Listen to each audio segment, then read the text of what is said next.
ijue dua isiyokuwa na pazia, kizingiti wala kizuizi.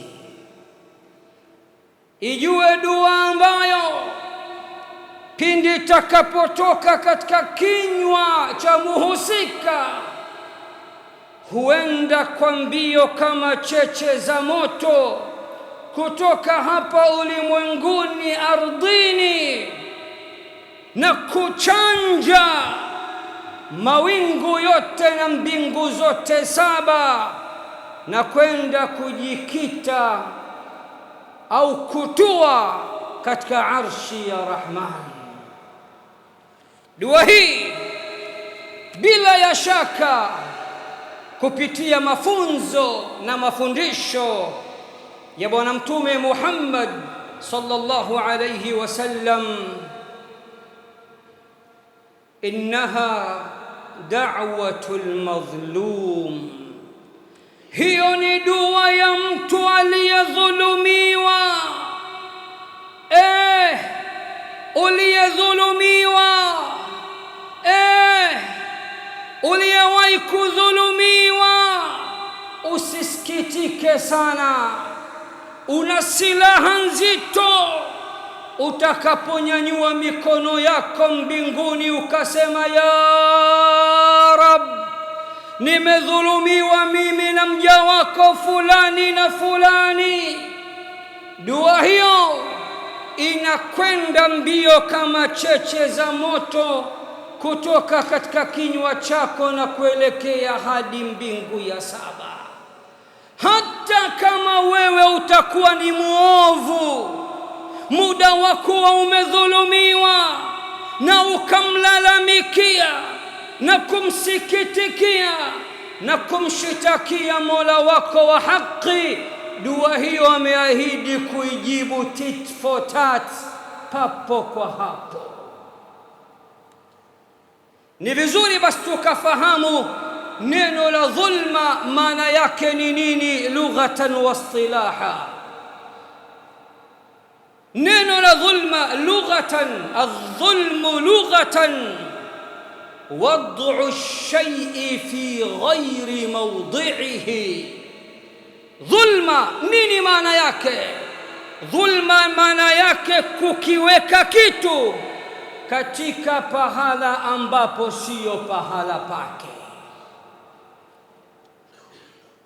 Kuchukua kiwanja cha mtu si cha kwako ukakichukua, maana yake umekiweka kitu katika pahala isipokuwa ni pahala pako. Hii ndio maana ya dhulma kilugha, kukiweka kitu katika pahala ambapo siyo pake.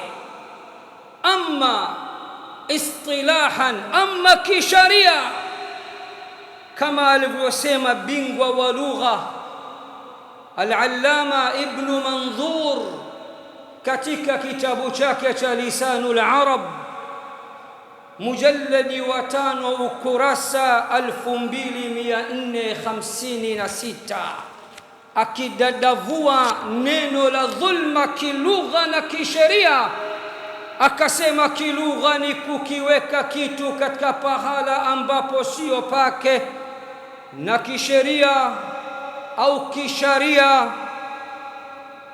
wastilahan at-ta'addi 'anil haqqi ila al-batil wal-jawru wa mujawazatul haddi. Dhulma kisheria manake ni mtu kuchupa mipaka kutoka katika haki na kuelemea katika batil. Dhulma maana yake kisheria kutofanya haki na uadilifu na kuchupa mno na kupitiliza mipaka katika kuwakosea waja wa Allah. Hii ndio maana ya dhulma kilugha na kisheria.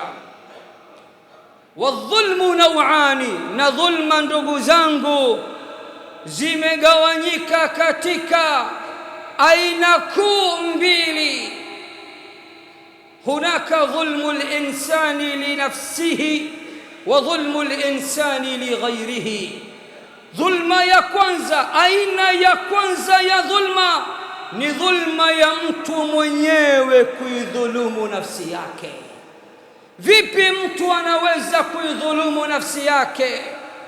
Pindi anapoendekeza madhambi, maovu, maasi, machafu, hapo anahesabiwa yeye ndiye aliyeidhulumu nafsi yake.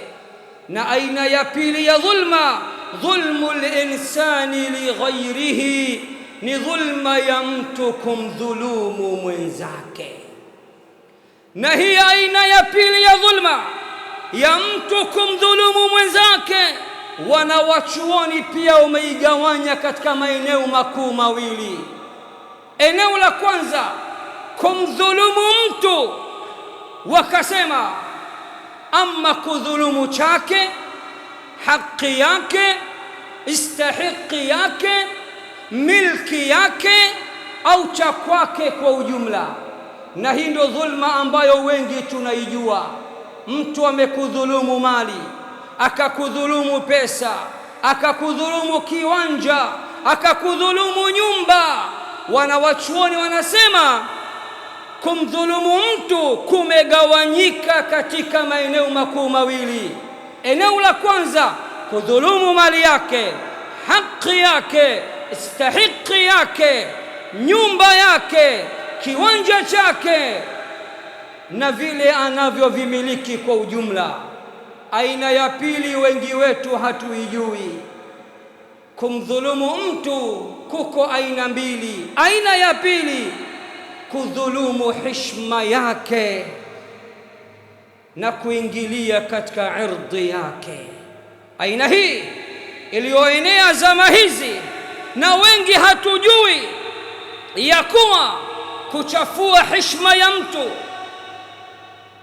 kumtia mtu doa na dosari, kumsingizia, kumtukana, kumpaka matope, ni katika dhulma nzito kabisa anazofanya mtu kwa mtu. Wakati huo wanawachuoni wakasema dhulma sasa zipo katika mafungu makuu matatu. Sikiliza vizuri sana. Al-Imamu al-Baghawi anatupokelea maneno haya ya mmoja katika wanawachuoni katika wema waliopita, Al-Hasan al-Basri, katika kitabu cha Al-Imamu al-Baghawi fi sharh sunnah, mujalladi wa 14 ukurasa 363, anasema qala al-Hasan, amesema mwanawachuoni Al-Hasan, dhulma zipo katika mafungu makuu matatu. Sikiliza vizuri.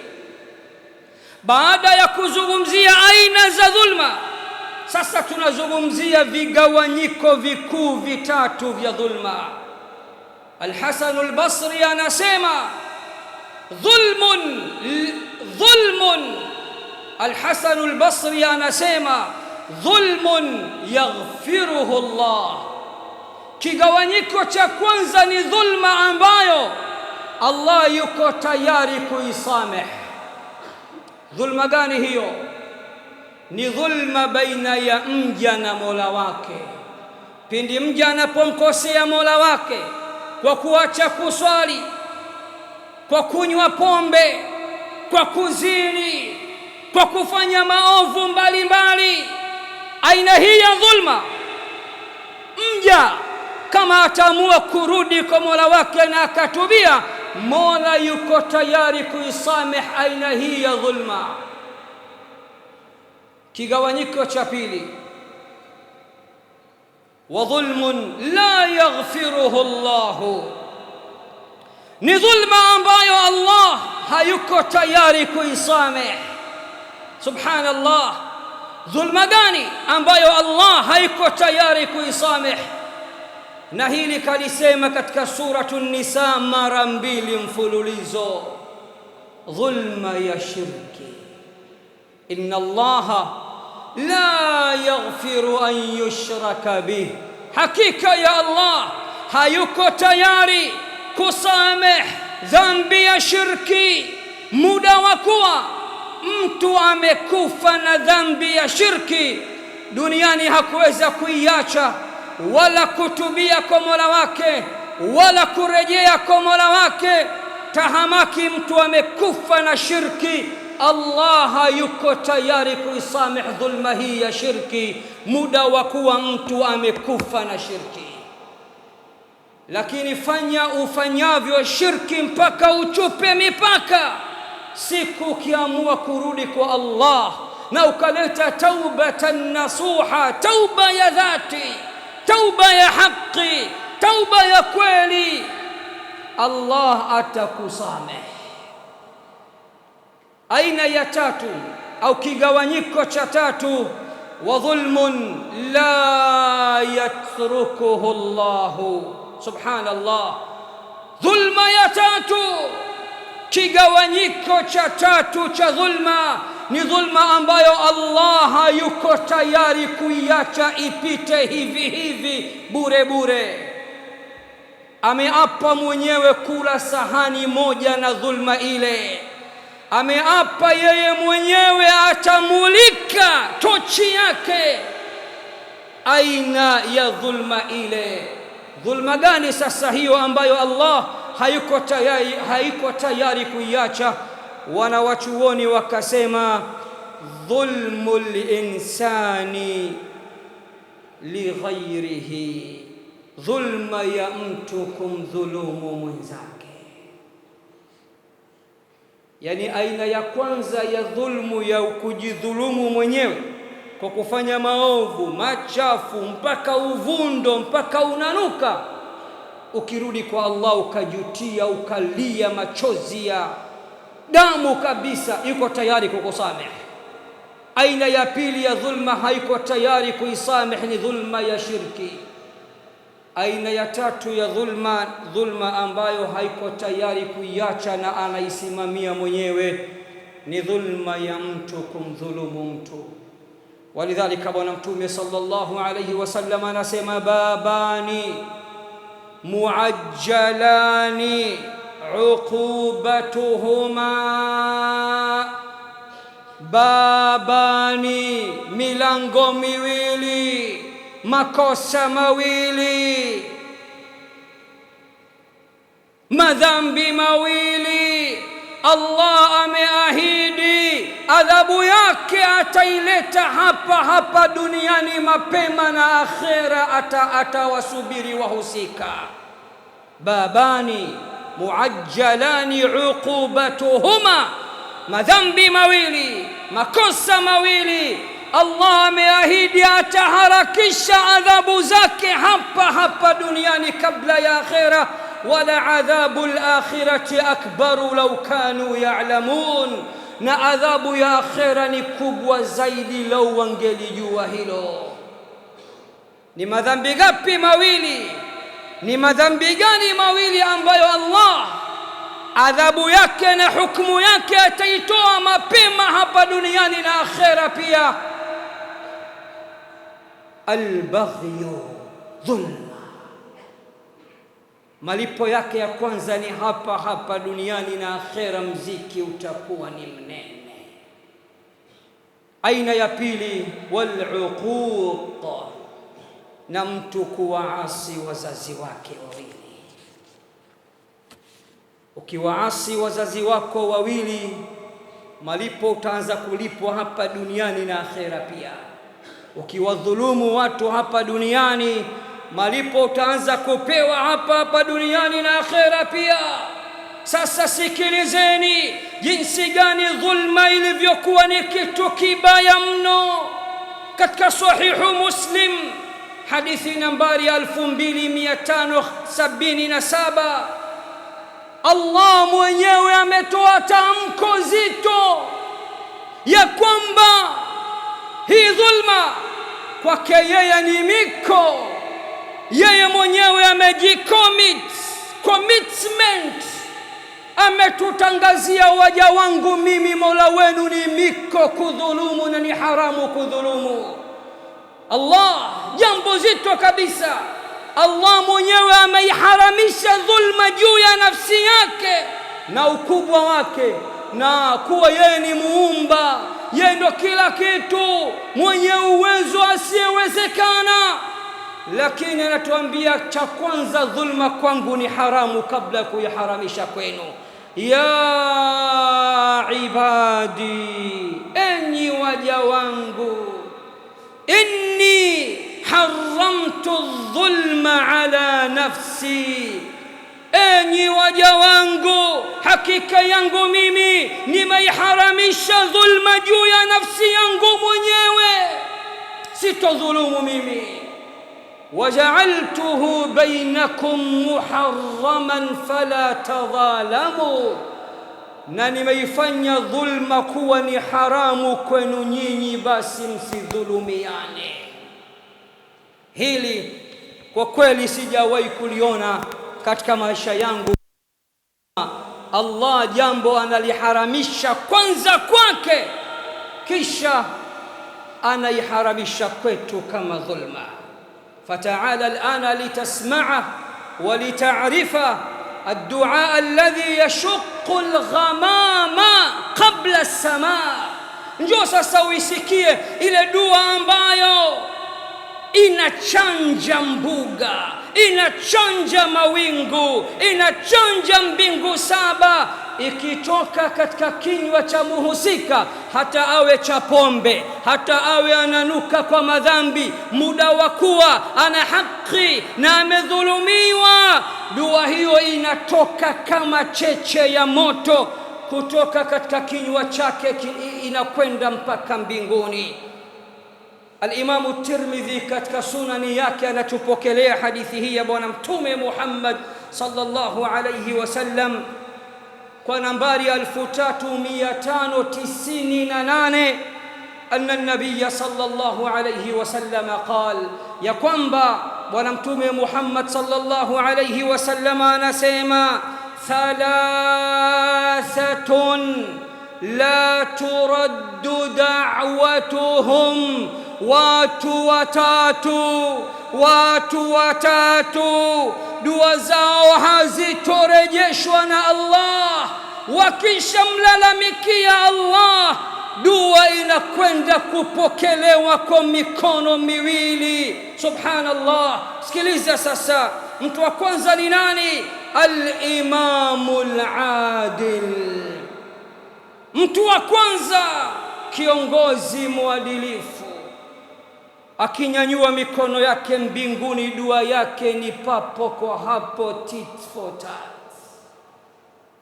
Mtu wa pili, wasaimu hatta yuftira, na mtu aliyefunga, dua atakazoomba Allah anazipokea papo kwa hapo hadi atakapofungulia. Na mtu wa tatu, nasikilizeni sigha, structure aliyoitumia Bwana Mtume kwa mtu wa tatu. Anasema, na mtu wa tatu, wa da'watul madhlum, na dua ya mtu aliyedhulumiwa. Yarfa'uha Allahu fawqa al-ghamam, Allah mwenyewe anainyanyua, anaibeba mwenyewe juu ya mawingu, inapasua mawingu.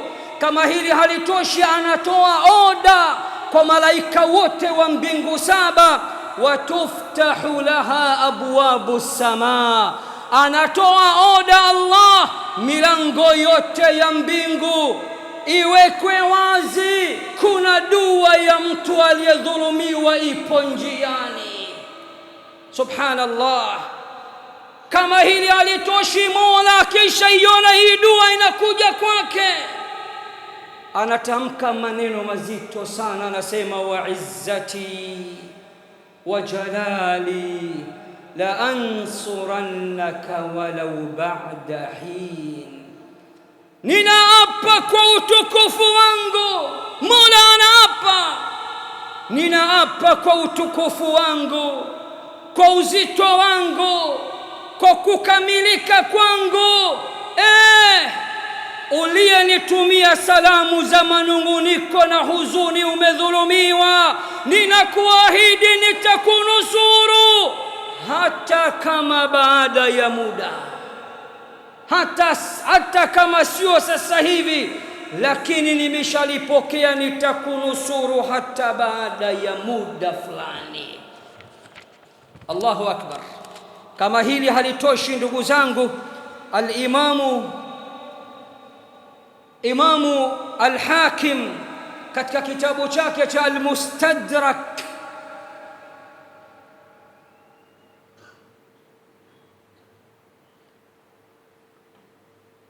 anatupokelea hadithi kwa nambari 81.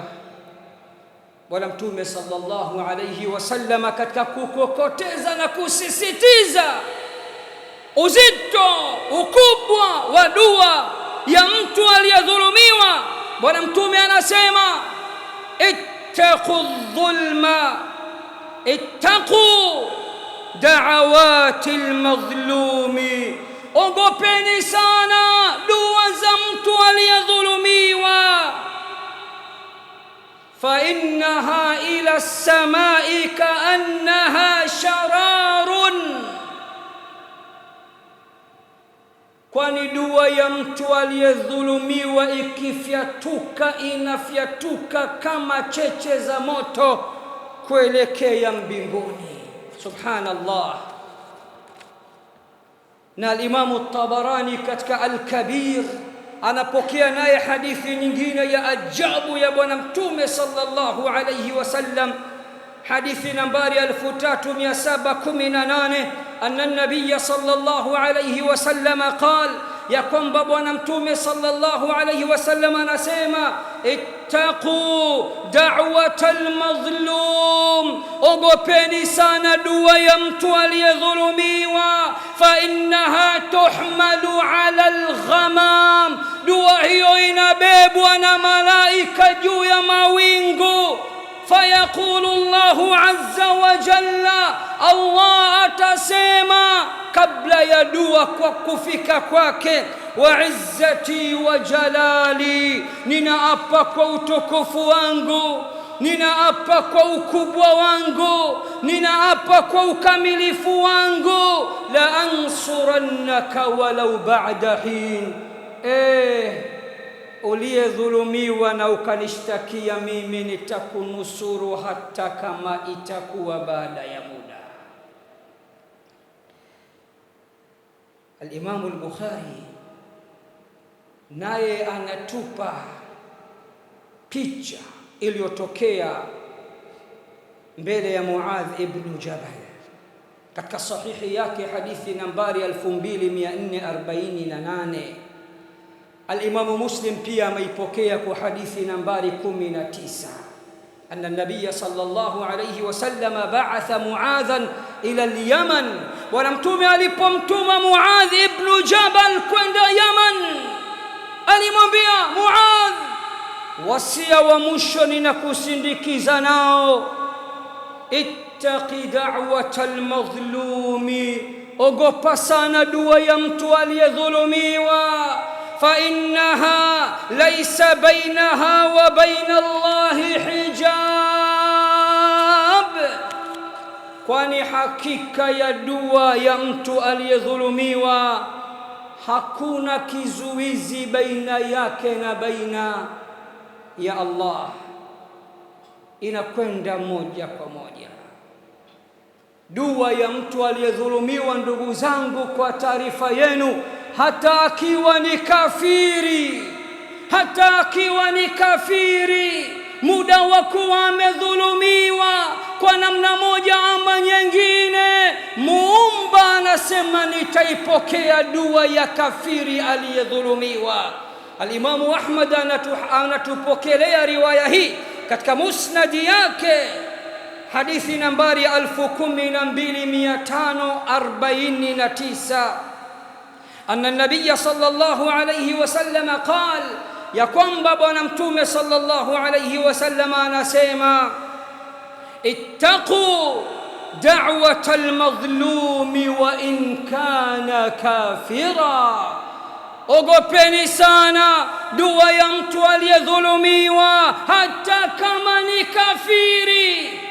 Fa innahu laysa dunahu hijabun, kwani dua hiyo hakuna baina yake na baina ya Allah katika kumfikia Allah, hakuna kizuizi, itafika mpaka kwa Allah,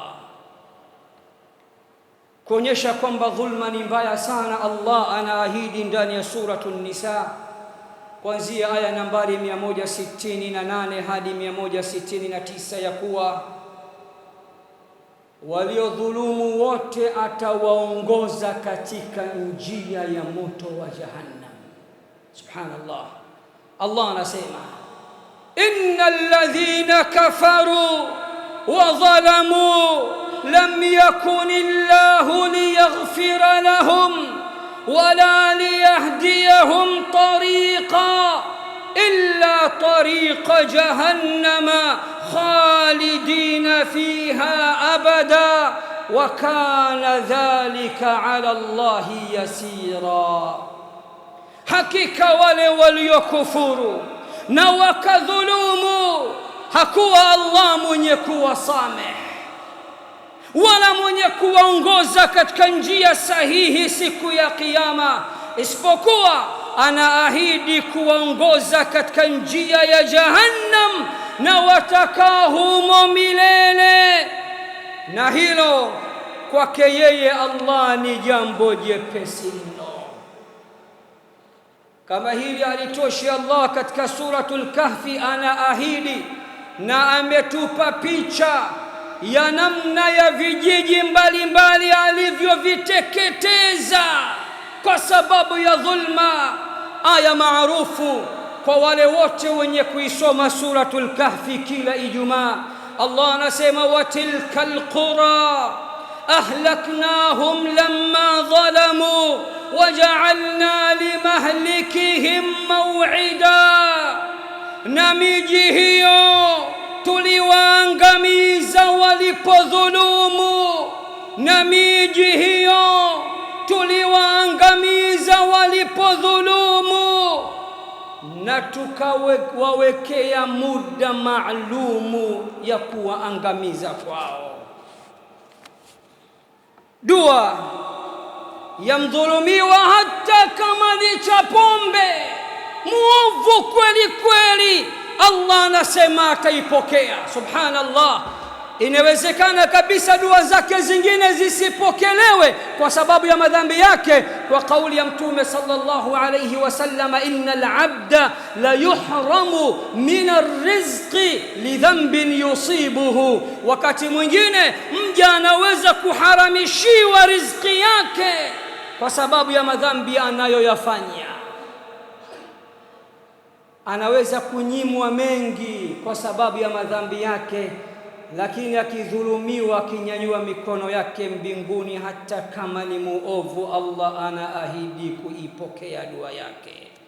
Nenda katika Musnad al-Imamu Ahmad mujalladi wa 14 ukurasa 398. Sikiliza bwana Mtume Muhammad sallallahu alayhi wasallam anavyosema, da'watul madhlumi mustajabatun, dua ya mtu aliyedhulumiwa ni yenye kujibiwa na Allah, hata kama atakuwa ni mtu muovu.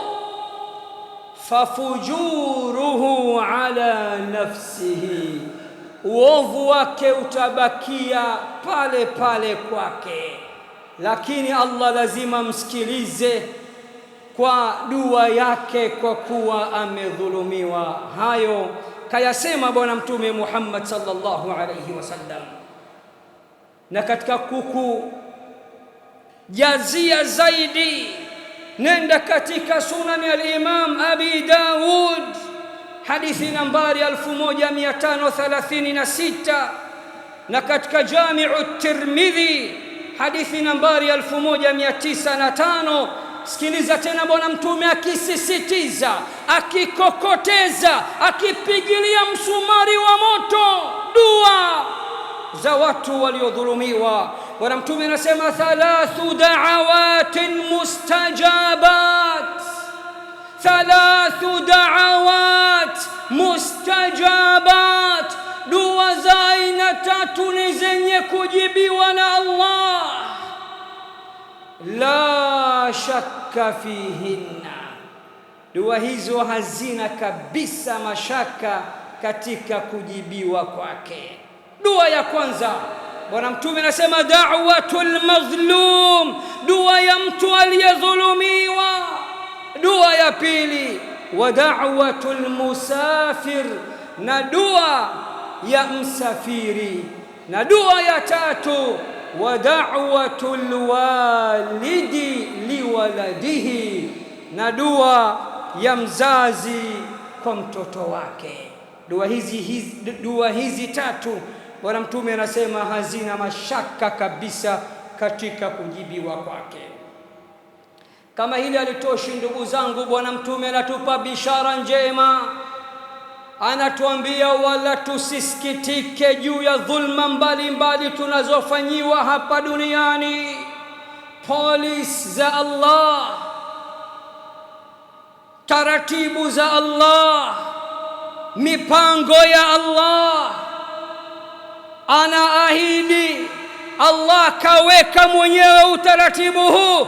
Wenye kudhulumu siku zote anawaregezea kamba na anawapa muda waendelee kudhulumu na kudhulumu, lakini saa yao itakapofika, hakika maangamivu na maangamizi yatakuwa ni makubwa sana. Kipi sasa alichokisema Bwana Mtume, na kipi na ni yapi? Aqulu ma tasma'un واستغفر الله لي ولكم فاستغفروه إنه هو الغفور الرحيم وهو البر الكريم. الحمد لله رب العالمين، وأصلي وأسلم صلاة وتسليما يليقان بمقام أمير الأنبياء وإمام المرسلين، سيدنا ونبينا وعظيمنا وحبيبنا محمد صلى الله عليه وعلى آله وصحبه أجمعين. وارحم الله مشايخنا ووالدينا وأمواتنا وأموات المسلمين أجمعين، آمين يا رب العالمين. Ninarudi tena kwenu kwa mara ya pili, kukuhusieni tena kwa mara ya pili, pamoja na kuihusia nafsi yangu yenye mapungufu chungu nzima katika kutekeleza haki za Mola wangu juu ya kumcha Allah jalla fi'ala. Na namuomba Allah atupambe kwa ucha Mungu wa hali ya juu, na atupambe kwa ikhlas za hali ya juu, na atuvishe vazi la siha na afya iliyokamilika, atuepushe na maradhi yote madogo kwa makubwa, na atulipizie kisasi juu ya madhalimu wote hapa duniani na akhera pia. Ndugu zangu, sikiliza sasa mipango ya Allah.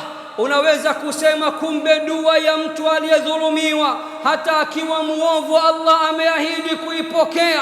Kumbe nilikuwa naishuku nafsi yangu, nadhulumiwa sana, dukani kwangu chuma ulete, mara naibiwa, mara navunjiwa, mara jamaa zangu wa karibu wanaungana katika kunihujumu. Nimeshalalamika sana kwa Mola wangu, hanisikii. Itakuwa mimi na majanga yangu ndio maana Mola hataki kunisikia. Kwa taarifa yako, hata uwe na majanga juu ya majanga, muda wa kuwa umedhulumiwa na ukamshitakia hakimu wa mahakimu, bingwa wa mabingwa, bingwa wa mabingwa, aliyenyanyua mbingu 7 pasina nguzo, maovu yako anasema ni ya kwako, lazima atakusikiliza na kuitikia dua yako. Lakini katika polisi za Allah, wakati mwingine hafanyi papo kwa hapo. Umenyanyua mikono Ijumaa hii ukatarajia alasiri, magharibi majibu ya dua hiyo. Hapana, inna Allaha yaf'alu ma yasha, inna Allaha yaf'alu ma yurid, fa'alun lima yurid. Mwachie yeye, na iko siku dua yako matunda yake utayaona. Lakini lingine kubwa, Kumbe bwana mtume anakwambia madhalimu huwa wanaachiwa kwanza kwa raha zao, wajiachie. Maanake unaweza kujiuliza inakuwaje? Sijui Waislamu kule Palestina wanauawa tu, kinaleta nyao, kinaleta sui nini, mbona Allah hatusikilizi?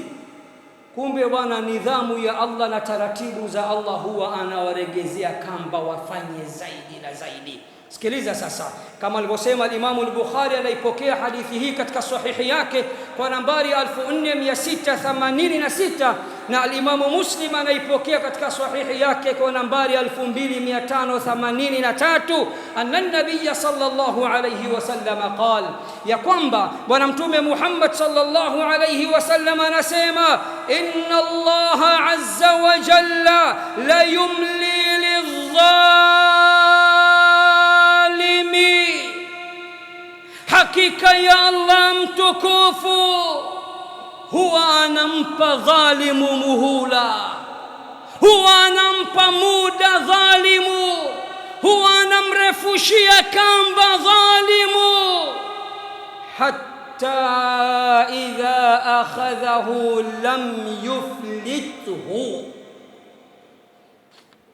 mpaka pale atakapoamua sasa kumkamata, kumshika, kumwangamiza, hatochurupuka akishaingia katika mikono ya Allah jalla fi ula. Thumma qaraa sallallahu alayhi wasallam qawlahu ta'ala, kisha bwana mtume akasoma kauli ya Allah, anawaambia masahaba zangu aya hii katika suratu Hud hamuijui. Allah anasemaje? Allah anasema, wakadhalika akhdhu rabbika idha akhadha alqura wa hiya zalimatun inna akhdahu alimun shadid. Na hivi ndivyo ilivyo, na hivi ndivyo ilivyo kushika kwa Mola wako, kukamata kwa Mola wako, kuangamiza kwa Mola wako. Pindi atakapoona kijiji kimechupa mipaka, atakapoamua kukishika na kukitia mkononi ili hali ni madhalim, hakika ya kutesa kwake na kuadhibu kwake ni kukali sana. Na salamu kwa watu waliodhulumu wenzao hapa duniani. Suratu Shuara mwishoni Allah anawaambia madhalim, wasayalamu alladhina dhalamu ayya munqalabin yanqalibun, na watakuja kujua wale waliodhulumu siku hiyo ya Kiyama mageuko gani watakayogeuka, mwenendo wao utakavyokuwa. Watakuja kujua hali yao halisi watakapoiona siku ya Kiyama kwa dhulma mbalimbali walizowafanyia waja wa Allah. Katika suratul Furqan anaahidi kuwaonjesha adhabu kali wenye kudhulumu waja wake, akasema, waman yadhlim minkum nudhiquhu adhaban kabira, na atakayedhulumu miongoni mwenu basi tutamuonjesha adhabu kubwa kabisa. Katika suratu Shura anatuambia, wadhalimuna ma lahum min waliyin wala nasir, na madhalim waliodhulumu watu duniani akhira hawatokuwa na watetezi wala vipenzi wala wakuwa nusuru au kuwaokoa. Ndugu zangu Waislamu, kuonyesha kwamba dhulma ni jambo baya mno, Allah anatoa tamko katika suratu Hud aya nambari 113 kwa wale wenye kuegemea kwa madhalim waliodhulumu. Unajua fika kabisa huyu ni dhalim, hata kama ni mwenzako, hata kama ni mzazi wako, hata kama ni ndugu yako, hata kama ni rafiki yako, muda wa kuwa nafsi yako inajua hapa ndugu yangu kadhulumu, Allah anasema ukiegemea kwake na kuelemea kwake na kumtetea, anakutangazia adhabu siku ya Kiyama. Subhanallah, yani wewe hujadhulumu lakini unatetea waliodhulumu, umekaa upande wa wale waliodhulumu, umeegemea kwa wale waliodhulumu, umeelemea kwa wale waliodhulumu. Allah anakwambia bishara njema kwako, moto wa Jahannam utakuja kukugusa siku ya Kiyama. Suratu Hud aya nambari 113, Allah anasema wala tarkanu ila alladhina dhalamu fatamassakumun nar, wala msithubutu wala msijaribu kuegemea, kuelemea, kukaa upande wa wale waliodhulumu, usije moto ukawagusa siku ya Kiyama. Kuna watu watakuja kuingizwa motoni kwa sababu ya uchawa. Anajua fika kwamba mzee hapa kadhulumu haki ya mtu, lakini anakwambia damu nzito kuliko maji, lazima nikae mbele, nikae pamoja na ndugu yangu. Sasa unataka ni mkane? Hii kitu hakiwezekani. Damu nzito kuliko maji. Walimwengu watanishangaa nikisema kwamba siko pamoja na baba yangu au kaka yangu au ndugu yangu au rafiki yangu, hapo yeye ndo kadhulumu, nitakuja kuchekwa mie. Ogopa watu, lakini Allah anakuambia wala msiegemee, msielemee, msikae upande wa wale waliodhulumu, usije moto kuwagusa siku ya Kiyama. Na sasa hivi dhulma imekithiri sana katika ulimwengu huu,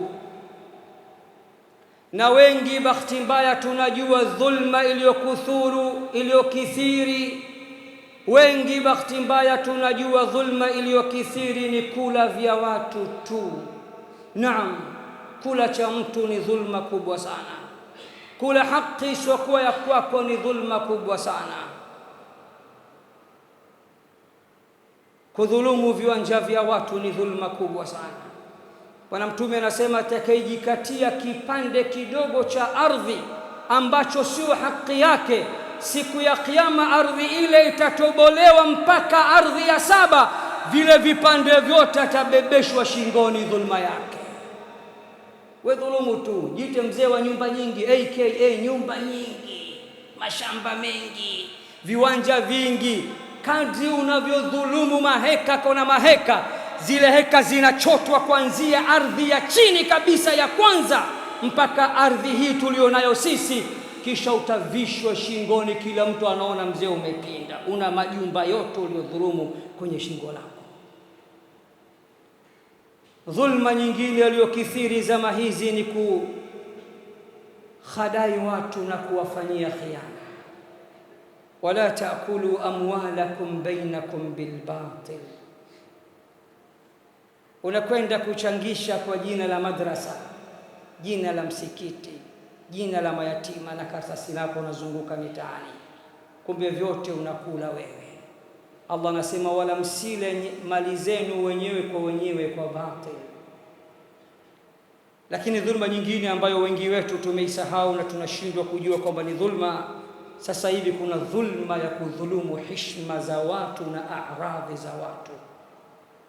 Dhulma ambayo Bwana Mtume anasema nilipopelekwa Isra na Mi'raj, lamma urija biya ila as-samai marartu biqaumin lahum adfarun min nuhas. Nilipopelekwa usiku wa Mi'raj mbinguni, nilipitishwa kwa watu kucha zao ni ndefu kama shaba, yakhmishuna biha wujuhahum wa sudurahum. Wanajiadhibu wenyewe, advertise ya kwanza, wanajiadhibu wenyewe kujiparua usoni na kifuani.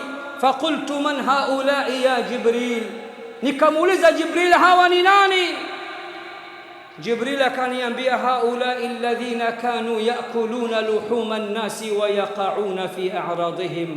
Hawa ndo wale mabingwa duniani waliokuwa wakiwasengenya watu na kuvunja heshima zao. Advertise ya kwanza, wakishakufa tu watapewa kucha ndefu za shaba, kisha wataambiwa mujiadhibu wenyewe, mujiparue kuanzia usoni mpaka kifuani, kisha moto unawasubiri siku ya Kiyama.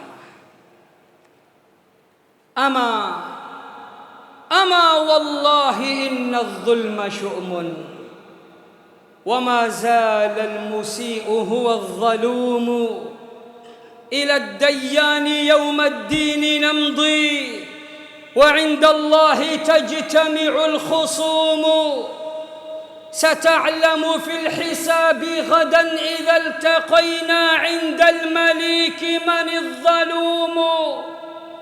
Abu al-Atahiya anasema, moja katika watu wema waliopita, anasema ama wallahi inna adh-dhulma shu'mun, hakika wallahi dhulma ni kitu kibaya sana. Wama zala al-musii'u huwa adh-dhalumu, na mkosaji muovu hatoacha kuwa yeye ndio dhalimu. Ila ad-dayyani yawma ad-dini namdi, kwa mlipaji wa haki siku ya malipo sote tutaelekea. Wa 'inda Allahi tajtami'u al-khusumu, na mbele ya mahakama ya Allah magomvi yote yatawekwa, wagombanao wote wataletwa, waliokosana wataletwa, waliodhulumiana wataletwa. Sata'lamu fil hisabi ghadan idha iltaqaina, utakuja kujua ukweli katika hesabu kesho pindi tutakapokutana inda almaliki man adh-dhalumu, mbele ya mfalme tutakapokutana siku hiyo, mbele ya hesabu utakuja kujua kati ya mimi na wewe nani aliyemdhulumu nafsi yake. Hivi ndivyo anavyosema mwanawachuoni Abu al-Atahiya rahimahullahu ta'ala. Mshairi mwingine anasema la tadhlimanna idha ma kunta muqtadira fadh-dhulmu tarji'u 'uqbahu ila an-nadami tanamu 'aynaka wal madhlumu muntabihun yad'u 'alayka wa 'aynu Allahi lam tanami. Mwanadamu, usithubutu kudhulumu ikiwa wajijua we mwenyewe si chochote si lolote, huna uwezo wa kujikinga na maangamivu ya Allah pindi utakaposhtakiwa na wale uliowadhulumu. Kwani hakika ya dhulma hurudi mwisho wake katika majuto. Ukisha dhulumu wewe, unalala bukheri na usingizi unakuja haraka, lakini kumbuka ya kuwa yule uliyemdhulumu macho yake hayafumbi usiku kucha na kulalamikia na kukushtakia kwa Allah, na ujue fika ya kuwa Allah na yeye halali anafuatilia kila kitu. Haya ni maneno ya wanawachuoni wakubwa kabisa wa Kiislamu. Hotuba yangu nihitimishe kwa kuwarai, kuwashauri na kuwaelekeza hasa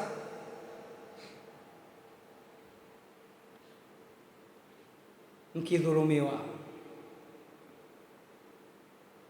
msikubali, elekeeni kwa yule ambaye ameahidi dua ya mdhulumiwa ataipokea na kwenda kwake kwa kasi kama cheche za moto, kwani dhulma ni haramu.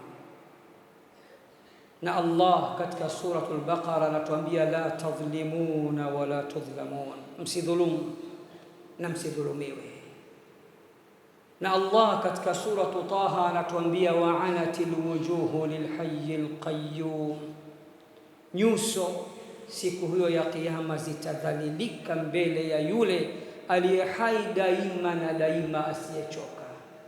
Waqad khaba man hamala dhulma, na hakika ameangamia, ameteketea, amekwisha. Atakayekwenda kwa Mola wake siku hiyo, ili hali mabegani na mgongoni amebeba dhulma mbalimbali. Kipi sasa cha kufanya? Dua. Mlalamikie Mola wako. Al-Imam Shafi'i anasema, atahza'u bid-du'a'i wa tazdarihi wama tadri bima sana'a ad-du'a'u sihamu al-layli la tukhti walakin laha amadun wa lil-amadi qada'u. Hivi unaifanyia istihza na kuidharau dua, ili hali wewe hujui ya kuwa dua za mdhulumiwa zinafanya kazi gani huko kwa Allah. Al-Imam Shafi'i anakuambieni Waislamu, rusheni mishale ya usiku. Anakusudia dua ni mishale ya usiku, akasema sihamul layli la tukhti. Mishale ya usiku hazipitilizi, zinagonga shabaha. Mishale ya usiku hayakosi shabaha. Rusheni mishale ya usiku,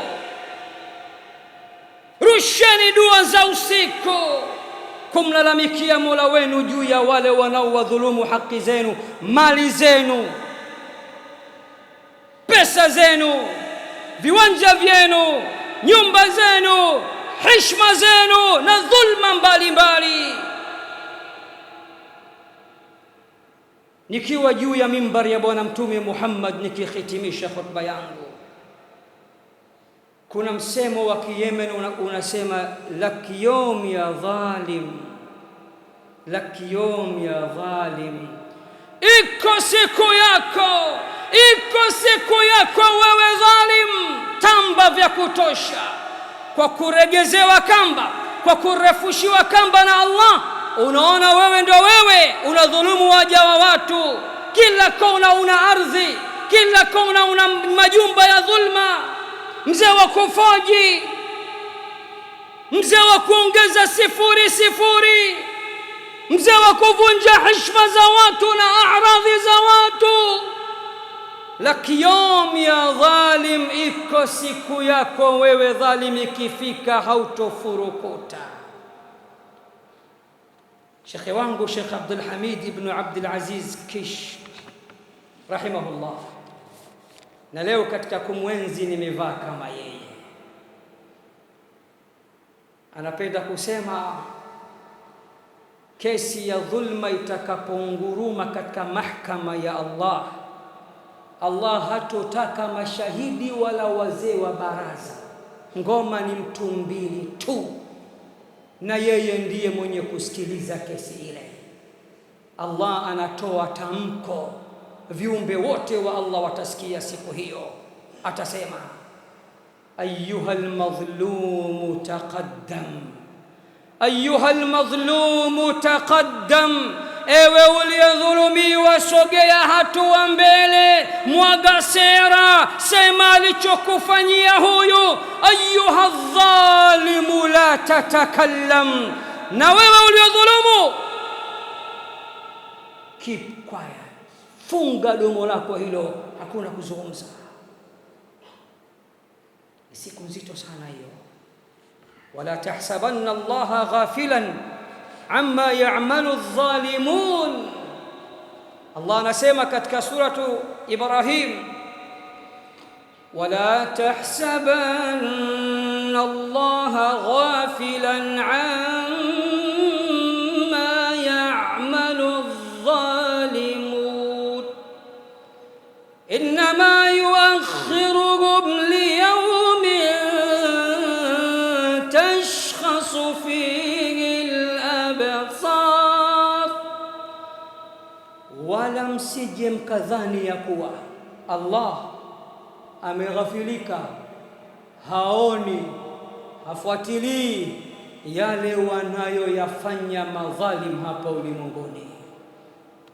bali ameamua kuwachelewesha katika siku nzito. Kwa uzito wa siku hiyo, madhalimu watakapofufuliwa, macho yao yatageuka juu kuwa chini, chini kuwa juu. Kengeza sio kengeza, chongo si chongo, macho yatapanda juu, utadhani kama ana kifafa au ana ugonjwa. Hivi ndivyo anavyosema Allah katika suratu Ibrahim. Hotuba yangu nihitimishe kwa kisa hichi cha kudhulumiwa kwa Saad ibn Abi Waqqas. Kisa hichi amekitaja Imam al-Bukhari katika sahihi yake. Kwa kuokoa muda, na muda umeenda sana, naomba niwatajie kwa mukhtasar, na sitosoma mtiririko wote wa kisa kwa Kiarabu kwa sababu kutapoteza muda. Saad ibn Abi Waqqas ahadu al-ashara al-mubashshara bil janna, ni katika masahaba 10 waliobashiriwa pepo. Saad, masahaba walikuwa wakimuita mjomba wa bwana mtume Muhammad sallallahu alayhi wasallam, khalu rasulillah, mjomba wa bwana mtume Muhammad sallallahu alayhi wasallam. Katika khilafa na utawala wa Sayyiduna Umar alimpeleka Kufa, Iraq, akawe mtawala katika eneo la Kufa. Watu wa Iraq wengi wao walikuwa si watu wazuri, ndio waliomuua al-Husayn ibn Ali hafidu rasulillah au sibtu rasulillah, na wameua masahaba wengi sana. Wakaanza kumfanyia visa na vituko, wanaandika vijibarua kutoka Kufa, Iraq, kwenda Madina kwa Sayyiduna Umar, kumchafulia heshima yake na kumzulia uongo Saad ibn Abi Waqqas. Na wazushi siku zote bwana, Allah alivyokuwa fundi wa kizua, hata mtoto wa Nasr anajua hii uzushi. Eti wameandika barua, wanamwambia inna Sa'dan la yuhsinu as-salah, Saad hajui kuswali. Anapotuswalisha hapa hajui, sisi maamuma tunajua kuliko yeye. Yani mwanafunzi wa bwana mtume Muhammad, aliyesoma katika chuo kikuu cha bwana mtume Muhammad, aliyekunja magoti mbele ya hadhara tukufu takatifu ya bwana mtume Muhammad, akakana bwana mtume Muhammad na miaka mpaka anamzika mtume, anamzika Abu Bakar, na katika zama za Umar bado yupo, eti hata kuswali hajui, anatuharibia swala zetu. Sayyidina Umar akamwita Saad, kama Saad, mimi nakuamini sana, lakini wanasema hivi na hivi, wanasema hivi na hivi. Ni kitu gani pengine cha ziada wasichokijua unachokifanya wewe? Yani wewe una ushahidi mtume aliwahi kuswali hivi kwao, ni ngeni, labda ni hivyo, nieleze. Saad akaanza kuapa, akasema wallahi nawaswalisha swala ya bwana mtume Muhammad sallallahu alaihi wasallam, sizidishi sipunguzi. Akaeleza namna anavyoswalisha. Umar akamwambia stop, ninakuamini wewe Saad, nilitaka tu ujue taarifa hizi. Saad akasikitika sana, akarudi Kufa, akadhani mambo yamekwisha. Wakaendelea kutuma jumbe mbalimbali kwa Umar, Saad kadha wa kadha wa kadha. Umar akafunga safari, ndugu zangu, akafika Kufa, na kuna riwaya inasema katuma wapelelezi wake msikitini, wakavamiwa, tuelezeni mapungufu ya Saad. Hapo ndipo sasa mahasidi wote wenye visokoro kwinyo wote wakajitokeza.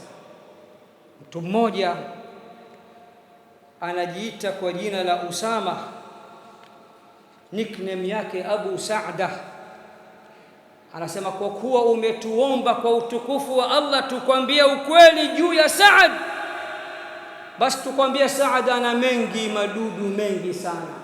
Kama walivyosema wenzangu, kwanza swala zake anaboronga, hajui kuswalisha vizuri. Sahaba alihifadhi Qur'ani nzima, sunna za bwana mtume, fiqhi imelala, kila kitu kimelala, eti hajui kuswalisha. Wanaojua kuswalisha wale makhawarij wa Iraq. Lakini inna Sa'dan la yasiru bisariya wala yaqsimu bisawiya wala ya'dilu fil qadiyya. Wakaanza kumbebesha pale mizigo mikubwa. Saad yuko kadha wa kadha, akigawa mali za ngawira, mali zakatul mal, hagawi sawa sawa, ni dhalima, anapendelea baadhi ya watu. Saad akiletewa kesi anaangalia wenye mpunga, hatendi haki. Saad haendi sawa sawa mwenendo wake. Wakamwagia mengi na mengi, na Saad yuko mbele yao. Kipi kilichotokea na yapi yaliyojiri? Saad akanyanyua mikono yake mbinguni mbele ya Allah. Sikilizeni kisa hichi. Akasema, Allahumma in kana abdaka hadha qama kadhiba, Allah, nakuomba ikiwa mja wako huyu amesimama katikati ya msikiti kunizulia, na wewe wajua ya kuwa anayosema ni ya uongo, qama riyaan wa sum'atan, Allah, ikiwa wewe wajua kilichomsimamisha ni kutafuta umaarufu na kusikika na kujulikana, na kuomba mambo matatu ya Rabbi umfanyie huyu mja wako. Faatil umra, cha kwanza na kuomba umpe umri mrefu sana. Mbona kinyume chake? Saad ana targeti zake, mpe umri mrefu kiasi ambacho adhalilike katika uzee wake. Umri mwingine ni mtihani tu, miaka 100 na kitu, usione jambo jema hilo. Mpe umri mrefu sana, la kwanza. La pili, wa atil faqra, katika kumpa umri mrefu mpe mtihani wa ufukara na umaskini, pangu pakavutia mchozi. Yaani unapewa umri mrefu alafu maskini wa kudumu, fukara wa kudumu. Jambo la tatu, wa'arridhu lilfitan, na naomba pamoja na utu uzima wake atakaofikia na umaskini wake na ufukara wake utakaompa, mjalie awe anapenda mambo machafu na zinaa kwa ujumla. Yule bwana amepewa umri mrefu, hata akitembea anapinda, anakuwa nusu mtu. Nyusi na kope zimekuwa ni nyeupe. Maskini omba barabarani. Cha kushangaza, katika wale wanaotia mkono katika bakuli la kuomba msaada, akitia mwanamke japo haoni vizuri, anajua anawakamata na anawazoza na kuwatongoza, mpaka watu wanashangaa, we mzee vipi?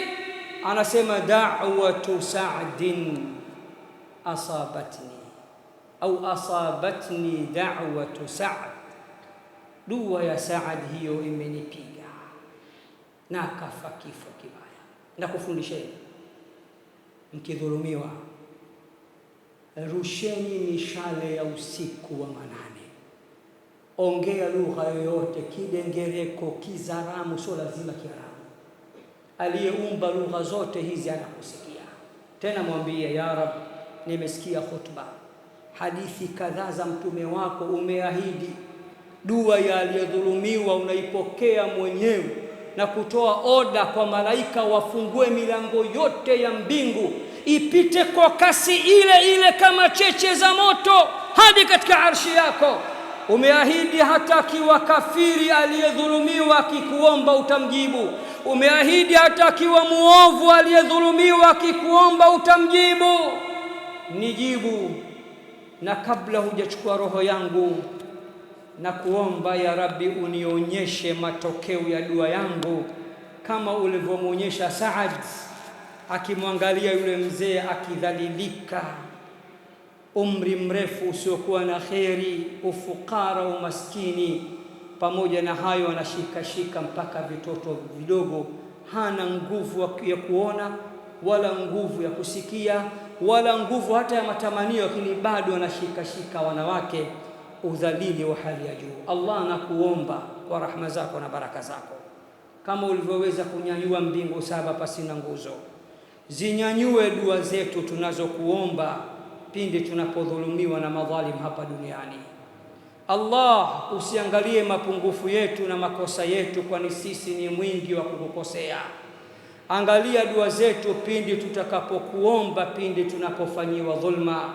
Allah, tunakuomba majibu ya dua zetu tuonyeshe hapa duniani na akhera pia. Allahumma armi adh-dhalimina bidh-dhalimin wa akhrij al-muslimina min bainihim salimin. Allahumma innana dhalamna anfusana dhulman kathiran wa la yaghfiru adh-dhunuba illa ant, fa in lam taghfir lana wa tarhamna lanakunanna min al-khasirin. اللهم احفظنا جميعا من بين أيدينا ومن خلفنا من فوقنا، ونعوذ بعظمتك أن نغتال من تحتنا. أعذنا جميعا من كيد الكائدين ومن مكر الماكرين ومن حسد الحاسدين ومن حقد الحاقدين ومن عين العائنين ومن سحر الساحرين ومن شماتة الشامتين ومن ظلم الظالمين برحمتك يا أرحم الراحمين. اللهم صل وسلم على سيدنا محمد وعلى آل محمد كما صليت على إبراهيم وعلى آل إبراهيم إنك حميد مجيد، وبارك اللهم على محمد وعلى آل محمد كما باركت على إبراهيم وعلى آل إبراهيم في العالمين إنك حميد مجيد. سبحان ربك رب العزة عما يصفون وسلام على المرسلين والحمد لله رب العالمين. أقم الصلاة.